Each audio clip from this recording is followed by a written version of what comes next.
안녕하세요. 안녕하세요. 오늘 팀장님이 몸이 많이 안 좋으셔서 제가 대신 하게 됐습니다. 댓글 때문에 피신했다는 얘기가 있던데 사실인가요? 일단 소나기부터 피하고 보자. 나필이 당신은 딴지 방송국을 대표하는 사람인데 이런 식으로 말이야 방송을 만들어가지고 괜찮냐면서. 저는 빠른 진행을 위해서 바로 사연을 들어가도록 네. 하겠습니다. 손문선 되게 웃기다 이거. 손문선 아나운서님 빠른 진행을 위해서 사연 읽어주세요. 단호한 이게 피디님. 제일 웃겼다. 이거 알려주세요. 네. 사연 부탁드리겠습니다. 지혜갑 선생님들 안녕하세요. 저는 지방에 사는 40대 중반 가정주부입니다.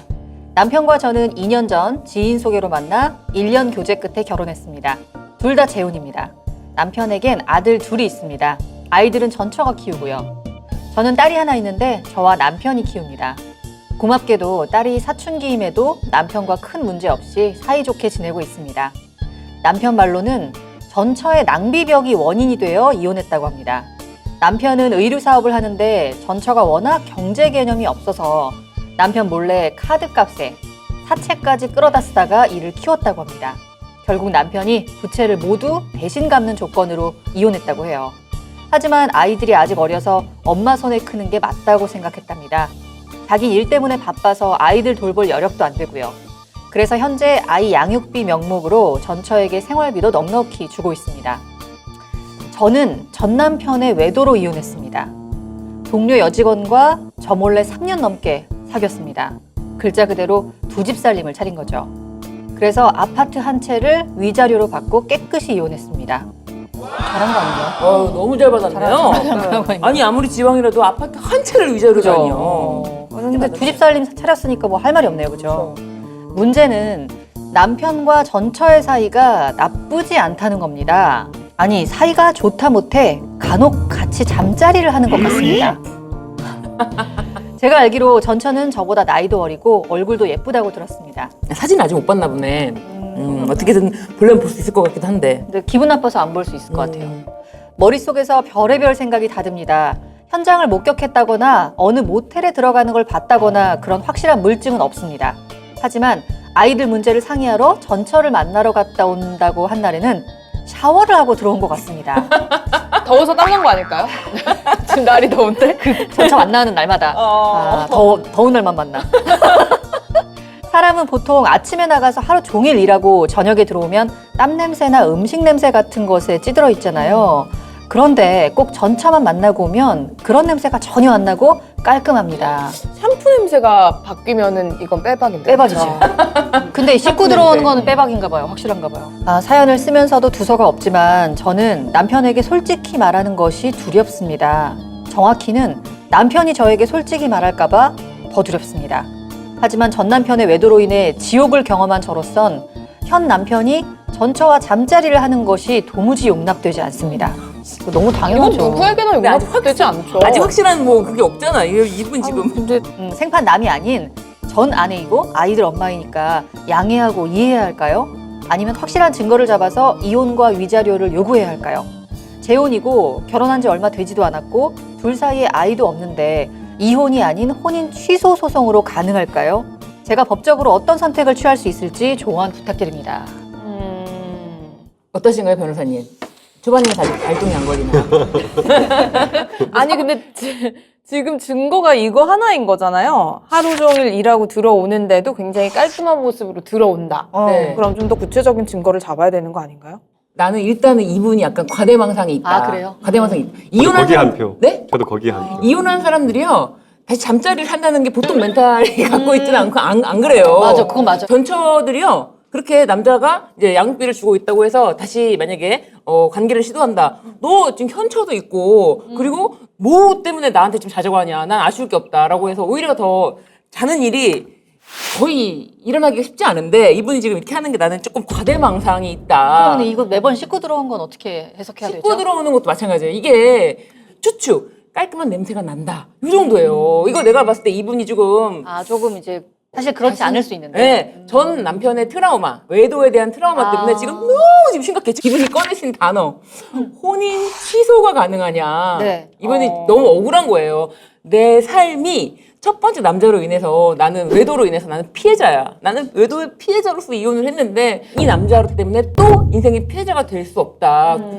대한민국에서 2번이나 이혼한 여자로 살 수가 없다. 혼인 한 번의 이혼은 이혼이 아니라 취소가 되어야 한다. 때문에 너무 많은 생각을 하고 있어 이분은 지금. 아니 근데 이혼을 한 번도 안 해보셨으면 모르겠지만 이혼을 한 번 했으면 그러니까요. 그 다음번에는 이혼이 생각보다 그렇게 막 어마어마하고 막 그런 게 아니란 걸 알기 때문에 2번, 3번 하는 거에 대해서 오히려 더 거부감이 없지. 왜냐면 이분은 본인이 피해자로 이혼을 했다고 생각하시거든요. 그래서 지인을 소개로 다른 남자를 만나서 결혼하는 게 자기는 그 생각보다 어렵지가 않았어요.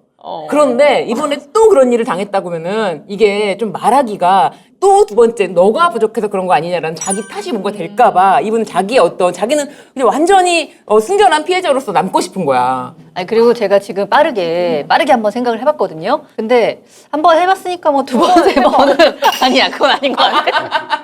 아니야. 2번째도 데미지가 있을 것 같아. 아니 왜냐면 오늘 욕먹는 포인트를 여기에 될 것 같아요. 두 번째 이혼에 대한 아니죠.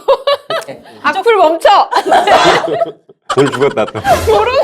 근데 이 방송이라는 게 이 방송 이혼에 대한 부정적인 시각을 좀 없애자. 이혼이 뭐 어때서? 아 이혼을 이렇게 권장하는 게 그렇죠. 그게 공의가 아닌가요? 그렇죠. 그러니까요. 이게 막 이 사람들이 이제 괴로워하시는 여러 가지 포인트가 있잖아요. 막 지옥을 경험하고 있다. 근데 다양한 삶의 모습으로 다양하게 살고 있으니까 이 세상에 지옥이 나만 있는 게 아니다. 그리고 아니 첫사랑과 결혼해서 하시는 분들 그런 분들이 오히려 사는 게 더 힘든 것 같아. 저희 엄마. 아니 저희 엄마 사실 아빠랑 사이가 좋은 편이시긴 한데 네. 평생 그 얘기를 그 말씀을 많이 하셨어요. 그러니까. 약간 한 남자만 만나보고 결혼하면서 평생 산 것을 조금 후회된다.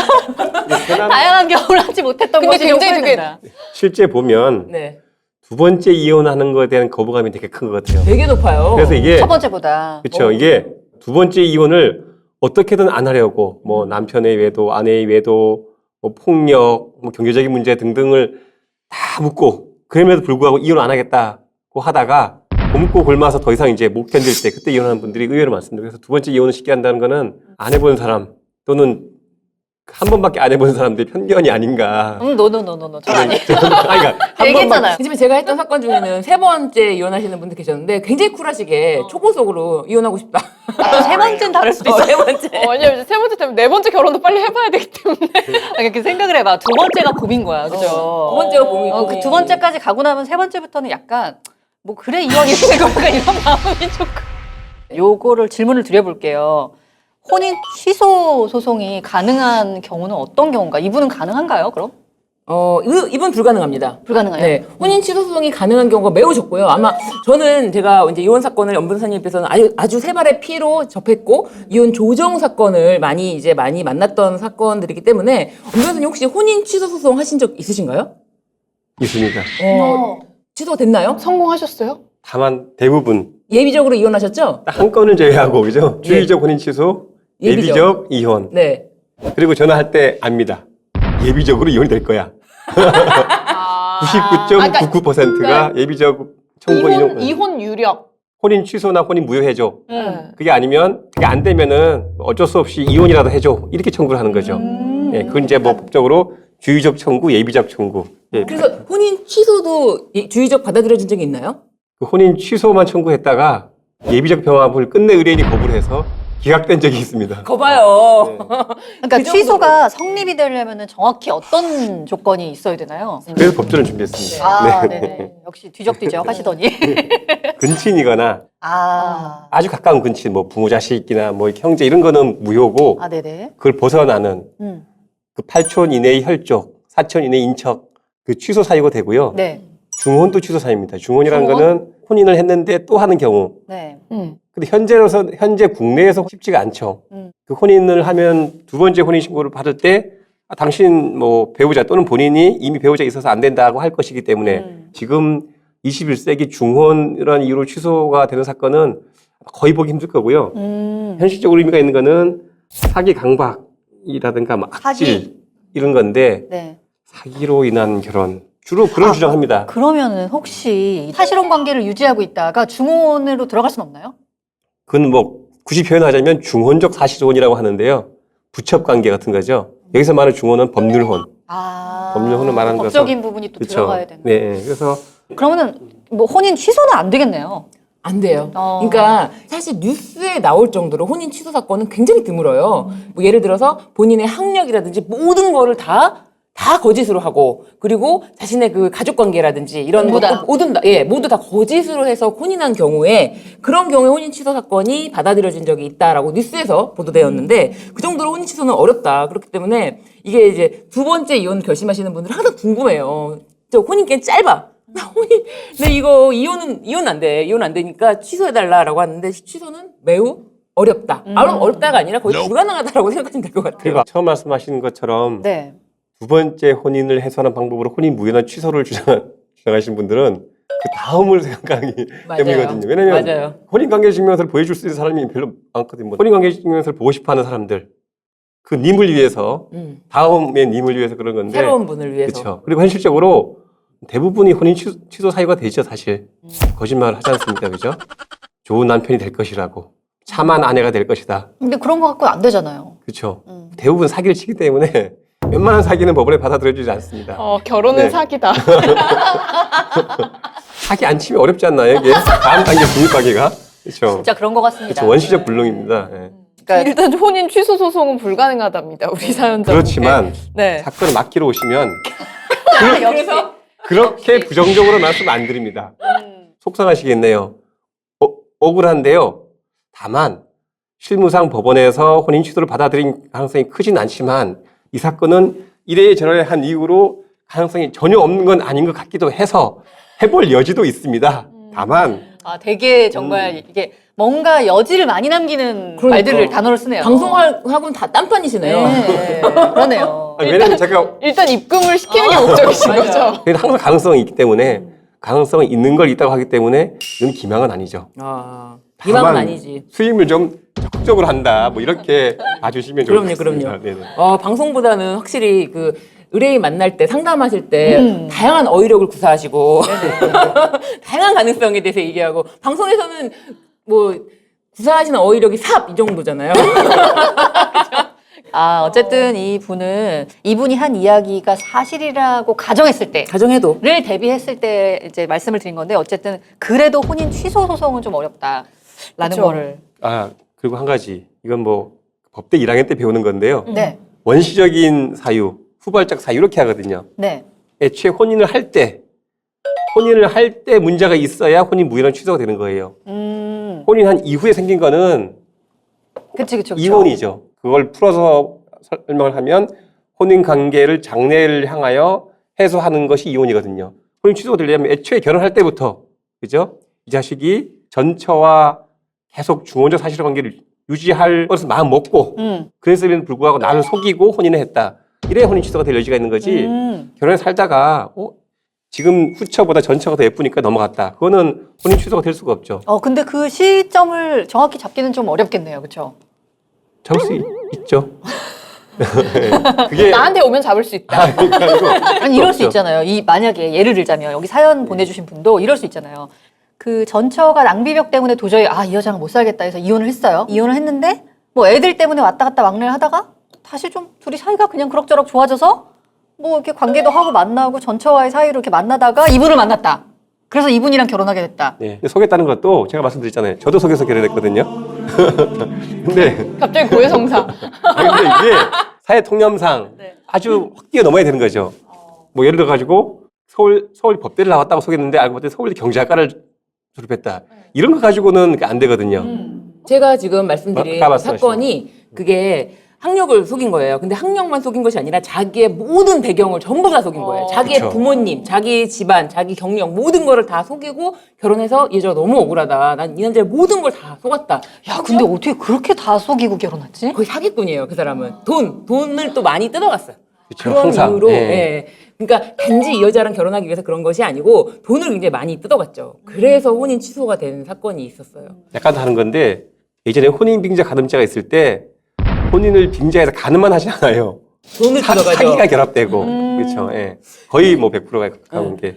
이제 지금 이분은 첫 번째 이혼 경험을 하셨잖아요. 네. 저는 근데 이분이 본인의 삶에 그 이혼을 경험하면서 배우거나 깨닫거나 뭐 좀 더 다른 생각을 갖게 된 것이 전혀 없고 어떤 삶에 있어서 자신의 주도권을 잡고 살겠다는 그런 의지라든지 그런 게 안 보이는 느낌. 이 남자의 외도로 인해서 내가 딱 피해자가 됐고 그 이후로 새로운 남자를 만나서 새로운 가정을 꾸리는 것에 대해서 망설임이 없어. 1년간의 교제 끝에 결혼. 사실 1년간 교제하고 결혼할 수 있나요? 이분은 굉장히 지옥을 경험했다면서요. 근데 나머지 내 여생을 1년 만난 사람이랑 그렇게 함께 한다는 게, 혼인신고 한다는 게 쉬운 일이 아니거든요. 사실 쉬운 일 아닌데. 이분은 되게 이게 빠른 거, 엄청 빠른 거거든요. 엄청 빨라. 1년밖에 만나지 않은 남자랑 다시 평생을 약속했단 말이야. 그 자신의 과거, 남자가 바람피고 이혼했다, 자기가 그걸 잊고 싶은데 그거에 대해서 제대로 자기가 뛰어넘지 못했기 때문에 그 트라우마로 지금 현 남편을 괴롭히는 것 같아요. 제가 봤을 때는. 그 트라우마를 극복하지 못한 채 너무 성급하게 1년 만에 내 평생을 함께할 남자라고 생각해서 결혼했다?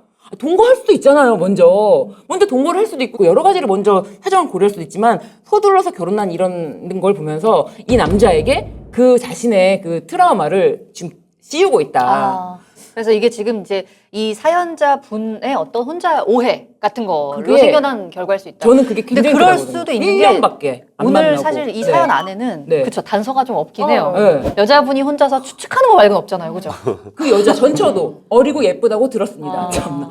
꼭 이래. 자기보다 근데, 다 네. 좋아 보이지. 이런 생각이 스스로를 굉장히 올가맨다라는 거고 어쨌든 뭐 어리든지 예쁘든지 어차피 지금 이 남편의 와이프는 우리 사연자님이니까 그런 거 신경을 쓸 필요가 없을 것 같고 그리고 정말 나이도 어리고 얼굴도 예쁘고 너무 좋아 죽겠으면 이혼을 애초에 안 했겠죠. 이 사연자분이 그래도 뭐 냄새가 안 나고 깔끔하다 이런 걸로 지금 굉장히 그걸로 예민하게 받아들이시고 실제로 또 그런 어떤 선택을 지금 상황에 하는 게 좋을지에 대한 답변은 정도는 주시는 게 좋지 않을까 싶은데 그 방법이 좀 있나요? 저는 이분이 사실 배우자가 바람이 났을 때 자기가 어떻게 해야 될지에 대해서 좀 마음을 한번 먹어보는 것도 괜찮을 것 같아요. 남자가 사실을 말할 것도 두렵다라고 하는데 일단 본인이 생각을 먼저 해야 돼. 배우자가 바람을 폈다. 근데 전처예요. 그래서 전처와의 바람 폈을 때 내가 이 남자랑 반드시 나는 헤어진다만 답이 있는 건 아니라고 생각하거든요. 실제로 배우자가 바람을 폈다라는 사실로 그게 자신이 극복이 되고 그냥 없었던 일로 마음이 먹어지면은 좀 살 수 있다고 생각해요. 근데 저도 그렇게 생각해요. 본인이 안 되는 사람들이 막 정말 괴로워하면서는 살 수 없지. 그럴 거면 빨리 이혼하라는 거예요. 근데 이 분의 어떤 마음이 약간 이해가 되는 부분은 뭐냐면은 어떤 점이 이해가 아까 왜 네. 아니 이혼하자마자 1년 교제 끝에 결혼했다고 했잖아요. 네. 근데 이렇게 하는 분들이 꽤 있더라고요. 왜냐하면은 이혼을 하고 뭐 마음의 상처도 있고 그냥 뭐 자기만의 시간을 갖고 이런 분들도 많지만 이 뭐 불안하달까요? 앞으로 혼자 살아갈 수 있을까? 막 이런 거에 대한 불안감 때문에 쫓기듯이 재혼하시는 분들이 있더라고요. 맞아요. 많습니다. 근데 저는 이 그분들. 방송이 진짜 많은 사람들이 봐야 된다고 생각해. 맞아요. 이혼하시는 분도 봐야 된다고 생각해. 내가 새로운 결혼을 할 때도 이런 방송이 도움이 된다고 생각하는데 이혼에 대해서 진짜 지금 딱 그 지점이에요. 불안해. 그리고 나이가 만약에 37, 38이 되면 또 불안해. 항상 불안이 일을 키우는 것 같아요. 맞아요. 이렇게 하면 안 되는데. 그러니까. 그래서 그렇게 약간 불안을 가지고 만약에 급하게 또 재혼을 하셨다면은 사실 별거 아닌 건데 본인이 그걸 단서라고 생각해가지고 뭔가 추측을 크게 하고 오해를 불러일으키고 이럴 수도 있을 것 같아요. 네. 신 변호사님이 최근 몇 회 말씀하신 것 중에 일부 뭐 동의하기 어려운 부분도 없지 않았는데 오늘 신 변호사님 말씀하신 건 제가 거의 100% 동의할 수 있습니다. 특히 그 트라우마 그거 저도 그 전적으로 동의하는데요. 네. 두 번째 혼인한 분들은 첫 번째 혼인할 때 뭐 배우자의 외도 때문에 그랬다 그러면은 거의 두 번째 혼인은 의처증, 의부증으로 지새는 경우가 많은 것 같고 뭐 배우자 특히 남편의 경제적인 문제로 그랬다고 치면 돈에 또 크게 집착을 해서 월급날 남편 통장에 돈이 들어오면 그 은행에서 내 통장 만들어서 바로 이렇게 옮겨놓고 근데 그걸 이체를 하는 것과 똑같은 효과가 있는데 현금을 찾아가지고 내 통장에 현금을 넣더라고요. 그래서 나중에 이혼할 때 조회해보니까 한 몇 분, 1분 안 되는 기간에 왔다 갔다 이렇게 하더라고요. 그러니까 남편 월급이 들어오면 그 일단 현금으로 찾아가지고 돈에 대해 집착이 있어서. 예, 이것도 첫 번째 남편이 외도를 했기 때문에 두 번째 혼인을 하면 또 외도할 것이라는 게 걱정이 되면 뭐 방법 많은데요. 난 첫 번째 이혼을 이런 것 때문에 했다. 그래서 배우자의 외도에 대해서 매우 민감하다. 그러니까 나는 이런 걸 싫어하고 내가 이러한 거에 대해서 오해를 가질 수 있는 상황이면 난 설명해달라.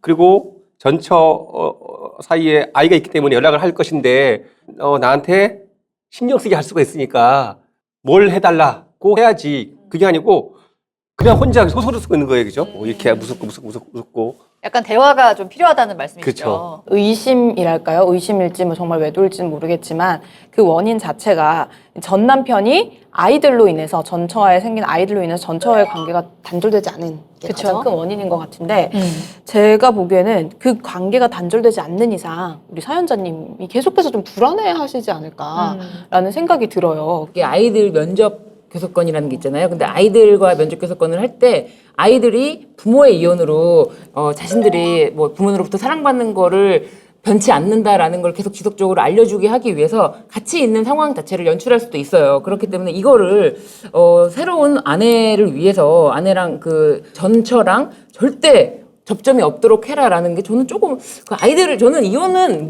무조건 아이들이 중심이어야 된다. 그렇게 생각을 해서 지금 사연자분이 내가 봤을 때 이거 솔직히 말씀을 드리잖아요. 포인트는 여기에요. 양육비 명목으로 전처에게 생활비를 너무 많이 줘.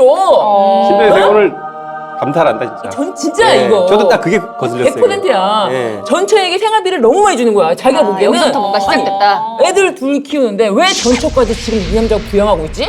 예? 둘 사이의 관계가 단순히 아이들만 있을까라고 생각하는 부분이 여기에요. 생활비가 너무 많이 가는 거야. 넉넉히. 예. 넉넉히만 아니면 괜찮은데 넉넉히고 이게 넉넉하지 않았는데도 주관적으로 넉넉하다고 생각할 수도 있어요. 근데 양육비 명목으로 전처에게 생활비도 너무 많이 주고 있습니다는 아니잖아요. 근데요, 아니요. 사람이 사연자들이 글을 쓸 때 그 마음이 그쵸. 있잖아요. 네. 쪼잔하지 않은 척. 하면서 자기 마음을 숨기고 싶은데 그렇죠. 저는 그렇지 못한 부분. 원래 나의 워딩은 막 존나 많이 이거든. 짜증나, 쌍! 막 이러면서. 너무 많은데 막 이런 아이씨, 건데. 왜 양육비가 그렇게 많아? 하지만 쓸 때 마음을 쿨한 척을 넉넉히 이렇게 쓴 건가? 넉넉히라고. 아. 저는 그렇게 보여지거든요. 왜냐면 우리는 항상 진술서를 받잖아요. 우리 의뢰인들의 진술서를 받으면은 비슷해. 스타일이. 똑같아. 사피엔스라서 똑같아, 그냥. 예. 그래서 이 부분이 핵심이에요. 만약에요? 생활비를 정말 타이트하게 주잖아요? 의심도 안 해. 어디 가서 그 돈 주고 전처랑 관계를 맺어. 근데 의심도 안 해. 되게 여기에 좀 공감이 가는 게 그 상상을 해봤을 때 양육비 명목으로 전처한테 돈을 주는데 돈을 타이트하게 준다는 거는 그만큼 마음이 또 없다는 얘기잖아요. 그러니까 신경 쓸 필요 없다 하는데 뭔가 돈을 너무 많이 준다는 느낌이 있으면은 뭐지? 그러니까 마음이 너무 큰 것 같은데? 제가 이렇게 생각이 될 것 같기도 해요. 국내의 재린. 국내의 재린이요. 안 싶어? 내가 다 알고 있다? 아, 궁예. 네. 근데 그럴 수도 있을 것 같은 게 맞아. 거기는 와이프 포함 3명이고 그러니까요. 여긴 딸이 하나밖에 없으니까 더 그러니까 많이 내가 벌 수 있다. 지금 전처보다도 내가 못한 대우를 받고 있다라는 그 느낌이 여기 다 이런저런 다른 표현으로 쓰여 있지만 결론은 그거예요. 내가 되게 공감 간다. 그런 것 같아요. 좀. 전치한테 가는 게 많지 않아요. 훨씬 적어요. 그래도 많게 그쵸. 느껴진다? 그 1,000만 원 벌어가지고 전치한테 50만 원, 50만 원, 100만 원 줘도 넉넉히 주는 거예요, 이거는. 그러니까 어떤 그쵸. 얼마를 줘도 넉넉히 네. 그래서 내가 이 남자의 아내다 이런 느낌보다는 그 전처의 그림자가 더 세고 전처 나는 뭐지라는 어떤 그런 전체적인 그런 걸 보면은 지금 경제적으로 본인이 더 전처보다 대우를 못 받고 있다. 그렇게 생각하는 것 같아요. 그렇게 보여져요, 저는. 근데 이게 저는 객관적으로 봤을 때 금액 자체가 뭐 어마어마하게 차이가 날 것 같지는 않은데 네. 그리고 이제 사실 뭐 아무리 전처한테 돈이 많이 간다고 해도 지금 같이 사는 게 이제 내 남편이고 뭐 같이 여행을 간다거나 뭐 밥을 먹는다거나 이런 거 자체를 또 남편에게 경제권이 있다면 남편이 다 쓸 거 아니에요. 그쵸. 그럼 그런 부분에 대해서는 다 통틀어 봤을 때 당연히 지금 우리 사연자분이 누리고 사는 게 더 많을 것이다라고 저도 생각은 들거든요. 근데 그 부분에 대해서 이제 본인한테 오는 그런 현금이라든지 이런 게 네. 되게 적은 게 아닐까. 맞아요. 그렇죠. 네, 그런 생각이 들어요. 네. 그리고 사실 부부가 결혼하잖아요. 요즘은 둘 다 이제 맞벌이라기 때문에 둘 다 돈을 합치지 않아요. 처음에 결혼해서는 절대 합치지 않고 있다가 요즘에 또 왜냐면 많이들 그러더라고요. 그게 그러니까 어떻게 합치자고 하기가 되게 애매해요. 그걸 얘기하기가 남자도 먼저 얘기하기 그렇고 여자도 내가 전부 다 관리할게 얘기해봤자 남자가 택도 없다 이렇게 할까 그 말 못 꺼내고 그런 거 같아요. 요즘 보면 저는 이게 외도는 2차적인 원인이 아닌가. 그렇죠. 그 결혼해서 아이를 낳고도 합치지 않는 경우가 많던데 합쳐요. 그렇다면 재산 분할에 대한 판단이 지금과는 달라져야 될 것 같거든요. 이게 뭐 그 전에는 남자의 근로소득과 아내의 용역이 합쳐져서 이게 그죠? 이게 전체적으로 이제 부부 공동재산이 형성되는 건데 요즘 안 그런 경우 훨씬 많은 것 같아요. 그래서 여자의 약간의 용역 그래도 뭐 현실적으로 남자보다 여자가 좀 더 많은 것 같고 남자의 처의 소득 남편의 소득이 합쳐지는데 합쳐지지가 않는 것 같아요. 애 낳고도 그러다가 보면은 그래서 사이가 안 좋아지면 매도를 하는 거죠. 맞아요. 제가 아직 재산 숨기고. 그렇죠. 고부 갈등, 장인 장모와의 갈등도 결국에는 돈인 것 같아요. 맞아요. 요즘에 또 돈이 전면에 나온 지가 됐지 않습니까, 그죠? 맞아요. 그래서 돈을 합치지 않고 그러다 보면은 억울하거든요, 그죠? 의심 있고 맞아요. 이 새끼 인연은 돈 많을 텐데 안 합친다 그러다가 딴 데다 돈 쓰는 게 그쵸? 더 억울해. 예. 아니 솔직히 외도라는 게요. 딴 데 가서 정액을 쏟고 오는 게 아니라 딴 데가 나한테 안 쓴 돈을 그녀한테 쓰는 게 더 억울해. 그래서 돈과 관련된 경제적인 문제로 갈등이 생기다가 이게 그 화학적 결합은커녕 네. 물리적 결합도 안 돼요. 이렇게 하다 보면 마치 이게 원인인 것처럼 그런데 맞아요. 좀 깊이 들어가 보면은 이제 사실 이게 원인인 경우가 훨씬 많은 것 같아요. 진짜요. 진짜 결혼해서 아이를 낳고 살면서도 여자랑 남자 둘 다 이제 맞벌이기 때문에 여자가 자기는 생활비를 내고 항상 생활비를 내고 남자는 재산을 불리는데 이제 뭐 우리 뭐 집을 산다거나 하는데 이제 큰 목돈을 다 이제 쓰는 걸로 서로 이렇게 그냥 암묵적으로 그거를 약속하지 않았는데 그냥 암묵적으로 그렇게 된 거예요. 그렇게 10여 년 넘게 살다 보면요. 여자가 어느 순간 내가 이거 손해 봤다는 생각이 드는 순간이 있거든요. 그쵸, 깨닫는 예. 순간 그때 그거를 또 정확하게 남자가 야 그럼 명의 다 너 앞으로 돌려줄게. 다 똑같이 2분의 1로 나누자.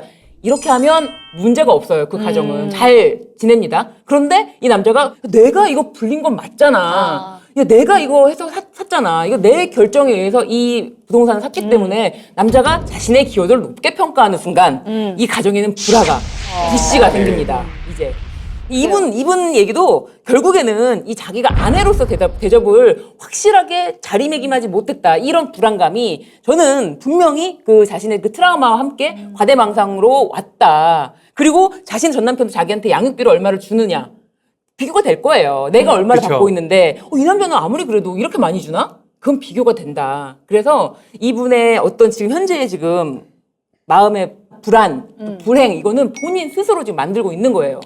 그리고 내가 그 사람한테 전부를 줄 수 없다면 나도 그 사람 전부를 받으면 안 되는 거예요. 본인은 뭐 이 사람한테 뭘 줄 수 있나요? 또 사연자고 또 혼나는 건가요? 한 가지 더 말씀드리면 네. 두 번째 혼인, 네. 두 번째, 세 번째 마찬가지인데 초는 같아야 된다는 강박관념이 있는 것 같아요. 순수한 관계여야 돼. 내 아이도 성도 지금 현재 남편 성과 같아야 되고, 그렇죠 등등. 그것 때문에 뭐 두 번째, 세 번째 혼인이 깨질 가능성이 되게 높은 것 같아요. 근데 두 번째 혼인을 하면 내 초혼의 불만이 모두 해소되고 완벽한 가정이 될 것이다라는 뭐 그런 생각 때문에 더 힘든 것도 있는 것 같아요.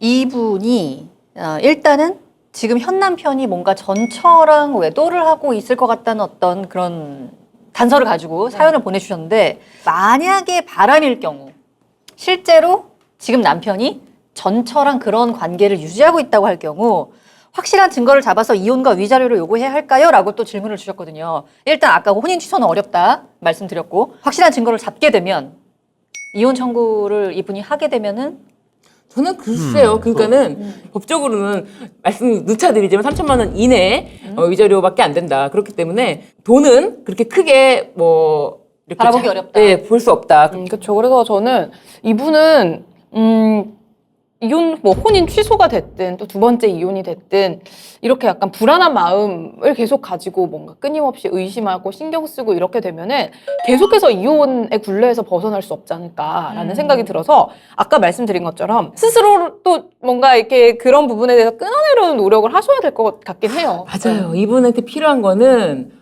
본인 자신을 좀 사랑하고 본인의 인생의 주도권을 잡아라. 왜 이렇게 의존적으로 살려 그러냐. 저는 그 재혼에 말이에요. 대한 자신감 결여. 자신감이 너무 없어 지금.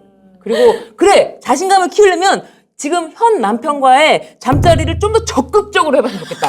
절대 딴 여자한테 못 가게. 이거 아주 나만 보여줄 수 있는 필살기를 만들어. 네. 또 특이한 솔루션으로 갑니다. 네. 이거 진짜 아니 나 아니면 할 수 없는 그런 잠자리의 기술을 만드는 것도 나쁘지 않겠다. 네, 어쨌든 우리 사연자분은 그냥 내가 이제 과하게 의심을 하고 있는 거일 수도 있다라는 걸 항상 생각을 하고 남편분에게 이런 불만을 얘기를 하실 때는 반드시 내가 그런 의심을 할 수도 있다. 내가 좀 과하게 생각하는 걸 수도 있다. 이거를 반드시 좀 얘기를 해주셔야 또 다른 이혼의 사유가 되지 않을 수 있다. 맞아요. 그리고 저는 더불어서 이 사연자분께 꼭 해드리고 싶은 얘기가 뭐냐면은 아까 이 얘기를 이제 잠깐 하긴 했는데 이 아이 아빠가 자기 아들 둘에 대한 마음 이런 거를 그렇게 쉽게 저버릴 수 있는 아이들에 대한 마음은 쉽게 저버릴 수 있는 마음이 아니라고 생각하거든요. 전처랑은 다르게. 그래서 이 부분에 대해서 일정 부분은 좀 포기를 하시는 게 맞지 않을까. 그러니까 아까 이제 엄 변호사님 말씀하신 부분도 그건데 뭘 그렇게 초혼처럼 하려고 막 뭐 이런 얘기를 하셨잖아요. 그 같은 명목일 것 같은데 아니, 다른 걸 받아들여야지. 전처가 있고 아이들이 있고 이 사람은 이 아이들 내 딸의 아빠이기도 하지만 전처와 낳은 사이에 아들 둘의 아빠이기도 하잖아요. 그거를 어느 정도는 인정을 하고 들어가셔야지 그걸 없던 것처럼 하려고 하면 너무 욕심일 것 같아요. 이건 꼭. 그리고 오히려 이 아들들한테 아직은 뭐 아들들이 뭐 나이가 그렇게 많지 않으니까 최대한 잘해주려고 먼저 노력을 하고 같이 미안한 만나려고, 마음이잖아. 네, 같이 만나려고도 한번 해보고 뭐 전처뿐만 아니라 나랑도 앞으로 평생 같이 볼 아이들 아니냐. 아이들의 관계를 조금 더 개선하면서 노력을 해보는 것도 좋을 것 같아요. 저는 진짜. 그 재혼하실 분들한테 결혼할 사람과 그 사람이 전 배우자 사이에 자녀가 있다면은 내가 그 자녀의 존재를 용인할 자신이 없으면 재혼을 안 하는 게 좋을 것 같아요. 그리고 확실한 증거가 있다면은 뭐 당연히 잡아야겠지만 지금 상황으로는 저희는 증거가 없을 수 있다라는 것에 좀 무게가 많이 실리고 있다. 이 정도로 정리를 해드릴 수 있을 것 같아요. 근데 만약에 진짜 확실한 증거를 잡아서 진짜 전처랑 막 그런 관계야. 그러면은 근데 만약에 그런 생각해보자. 만약에 우리 입장이라고 생각해보고 그러면은 어떻게 넘어가 주실 수 있어요? 저는 그런 거 있어요. 그러니까 내가 이 남자의 그 외도라든지 이런 거를 내가 끝낼 자신이 있다. 그런 게 있거든요. 근데 내가 이게 뭐 감당할 수 없는 수준이다라고 생각이 들면은 그러면 이제 이 남자를 보내줘야겠죠. 그러면 마음이 어떤가 한번 생각해보세요. 내 지금 현 남편이 됐는데 전처랑 그런 관계인 게 나아요? 아니면 생판 모르는 여자랑 또 바람이 난 게 나아요? 전처럼 그런 게 나은 것 같아. 전처랑 그런 게 낫다? 어때요? 그래요? 저는 둘 다 별론데. 그 하나를 용인을 해야 되나요? 하나로. 바로 이혼입니다. 내가 아닌 다른 여자 감히. 바로 이혼. 나는 전처럼 그런 게 나은 것 같아요. 변호사님 어떠신가요? 저는 뭐 답은 하나입니다. 답. 바로 이혼 이런 거 없이 그냥 물리적으로. 아니, 송문선 아나운서님 어떠세요? 전처가 나아요. 그쵸? 전처가 낫고 왜냐하면은 어떤 느낌이냐면은 내가 재혼을 했는데 또 모르는 새로운 여자랑 또 바람이 났다 이러면은 이건 약간 노답 느낌이에요. 맞아. 그죠? 이 새끼는 평생 안 되겠구나. 근데 전처랑 그랬다면은 약간 공감이 되지. 왜냐면 그리고, 이미 살았던 사람이잖아. 맞아. 세 개의 전쟁보단 두 개의 전쟁이 낫다. 뭐 이런 개념인데, 그죠? 그렇죠. 네. 새로운 여자보단 낫다. 맞아. 새로운 여자보단 낫다. 새로운 여자는 새로운 여자는 이 새끼가 또 새로운 여자. 약간 이런 느낌 아니에요? 뭔가 이게 끊임없이 계속 거의 얘는 뭐 영토 전쟁이구나. 막 이런 느낌이잖아요. 저희가 오늘 이제 많은 이야기를 해드렸는데 일단은 이제 본인이 그 약간 뭐랄까요, 좀 자립심 이런 거를 조금 더 키우실 필요가 있을 것 같아요. 너무 많은 불안감이 이런 것들을 만들지 않았나 하는 생각도 조심스럽게 듭니다. 네, 그래서 뭐 사연을 힘들게 보내주셨을 텐데 어쨌든 지금 증거가 하나도 없고 네. 우리 사연자분 자체가 좀 마음속에 이런 아내분 전처와의 관계가 끊어지지 않은 부분에 대해서 너무나 많은 신경을 쓰고 계시는 것 같아서 이렇게 말씀을 드렸으니까 한번 객관적으로 잘 살펴보셨으면 좋겠고 혹시라도 증거를 잡았다라고 하면 저에게 또 보내주세요. 네. 뭐 어떻게 하는 게 좋을지 가장 빠르게 저희가 가장 좋은 방법을 또 알려드리겠습니다. 네, 엄 변호사님이 아마 맡아주실 겁니다. 네, 발 벗고 나서서 입금하시면 누구보다 열심히 찾아드리고요. 네, 지금 그래서 아래 또 메일 주소 나가고 있는데 여기로 이제 뭐 사연 보내주셔도 괜찮고 후기를 보내주셔도 괜찮습니다. 뭐든지 네. 다 받고 있으니까 오늘 보내주시면 감사하겠습니다. 네, 여러분들의 많은 관심 부탁드리겠습니다. 자, 그럼 저희는 오늘 여기서 인사드릴게요. 본격 이혼 권장 방송 지금 헤어지러 갑니다.